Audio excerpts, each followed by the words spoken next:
আবারও ভারী বৃষ্টিপাতের পূর্বাভাস জানালো আবহাওয়া অফিস। কাল থেকে টানা 4 দিন বৃষ্টির আভাস। সারা দেশে টানা 4 দিন বৃষ্টির আভাস দিয়েছে আবহাওয়া অধিদপ্তর। সংস্থাটি জানিয়েছে আগামীকাল থেকে সারা দেশে টানা বৃষ্টি শুরু হবে, যা তার 4 তারিখ পর্যন্ত চলবে।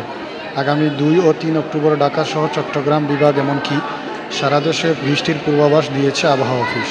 সর্বোচ্চ 70 থেকে 80 মিলিমিটার পর্যন্ত বৃষ্টিপাতের সম্ভাবনা রয়েছে।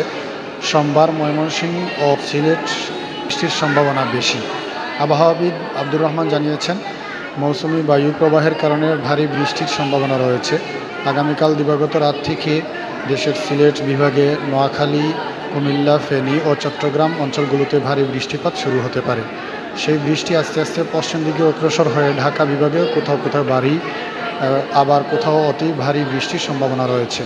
গত 24 ঘন্টায় দেশের সর্বোচ্চ বৃষ্টিপাতের রেকর্ড হয়েছে সিলেটে 113 মিলিমিটার। এ সময় দেশের সর্বোচ্চ তাপমাত্রা রেকর্ড করা হয়েছে মোংলায় 36.2 ডিগ্রি সেলসিয়াস। মঙ্গলবারের পূর্বাভাসে এসব বলা হয়েছে। ঢাকা, ময়মনসিংহ, সিলেট, বরিশাল ও চট্টগ্রাম বিভাগের অধিকাংশ জায়গায় এবং রংপুর ও রাজশাহী, খুলনা বিভাগের অনেক জায়গায় অস্থায়ীভাবে দমকা হাওয়া সহ হালকা থেকে মাঝারি ধরনের বজ্রসহ বৃষ্টি হতে পারে। এদিন সারা দেশে দিনের তাপমাত্রা সামান্য হ্রাস পেতে পারে এবং রাতের তাপমাত্রা প্রায় অপরিবর্তিত থাকতে পারে। তবে পরদিন বুধবার সারা দেশেই বৃষ্টিসহ 1 থেকে 3 ডিগ্রি তাপমাত্রা কমতে পারে বলে পূর্বাভাসে বলা হয়েছে।